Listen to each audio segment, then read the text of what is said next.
awal lamanya saya tak upload video. Okay, kali ni video saya pasal diet. Okay, saya on diet korang. Sekarang dah bulan 11 2025. Ya, berat cuma turun segitu aja. So kali ni memang betul-betul nak turunkan berat badan. Tengoklah sebulan macam mana dapat berapa kilo. Actually tak dia masuk akal sebenarnya kan. Ada masuk akal, ada yang tak masuk akal kan. Saya nak cuba capai 10 kilo in 1 month ya. Lost 10 kilo in 1 month. Sebabnya kita orang ada family day 25 hari bulan Disember nanti. So saya nak cuba turunkan sikit berat badan tu. Okay. So far 2 hari ni saya dah turun 1.4 kilo. Ya, saya memang jaga makan. Kali ni memang tahan gila-gila lah. Macam tu. Asyik gagal aja. Ni kalau aku betul-betul diet dari lepas bersalin dulu, agaknya sekarang dah 50 kilo kot. Okay. Saya punya idea 55-56 kilo macam tu lah. Tapi like possible lah nak dapatkan berat tu sebelum raya kan. Tapi sebelum raya tu saya target lah dalam baju tu dalam size LXL ke. At least nampak lah kan 20 kilo turun lah macam tu. 20 kilo pun dah nampak gila susut tau. Sekarang ni korang, saya size 2XL je. Aku ni anak baru satu ya. Umur pun baru 23 tahun. Muka dah macam umur 30 lebih nak ke 40 tau. Orang 40 tahun pun cantik lagi daripada aku. Inilah muka-muka orang tak jaga makan, suka makan manis kan. Tak makan benda-benda yang sihat. Macam gitu le. Okay, so kali ni memang nekat lah. Memang nekat nak makan yang sihat-sihat. Nak kurangkan makanan yang berminyak, manis-manis semua tu kan.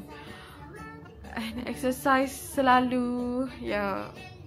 Okay. Bila kita diet ni kan, bila kita jaga makan, kita exercise, makan hidup sihat dalam kehidupan kan, auto kita punya kulit cantik. Betul tak? Kulit kita cantik. Lepas tu badan kita pun cantik, sihat kan. And then rasa confident, badan pun rasa ringan, tak malas-malasan, tak ngantuk aja. Macam tu. Okay. So yeah, kita tengok progress sebulan macam mana ya. Okay, tapi jangan risau korang. Saya akan teruskan upload video about my progress diet ni sampai saya cecah berat 55 kilo. Okay, tapi kita tengoklah sampai family day nanti saya dapat berat berapa. Lepas tu sampailah raya nanti saya dapat berat berapa pula. Korang tahu tak? Dulu aku secantik begini ya. Sekarang begini. Hey. So tu lah dia soalan nak nekat cantik macam dulu. Anak baru satu tau. Shani tu anak dah berapa orang dah ya. Masih cantik no. Masih cantik ya. Hey. Umur muda lagi 23. Okay, so korang doakanlah ya. Semoga diet kali ini menjadi and aku dapatlah badan dan cantik seperti ini. Ya. Sangat-sangat rindu ya bila buka album, buka phone, gallery phone kan. Nampak gambar-gambar lama kan, macam ya Allah rindunya aku. Kenapa aku boleh sekurus itu. Ya.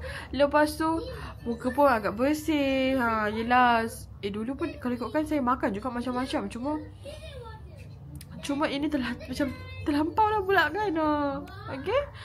So ya, kita bermulalah journey saya. Kita kira semalam lah ya. Kita start semalam 13 sampai dah 13 Disember nanti. Kita tengok berapa banyak kita turun. Okay. Tapi video ni saya akan upload sikit-sikit lah korang ya.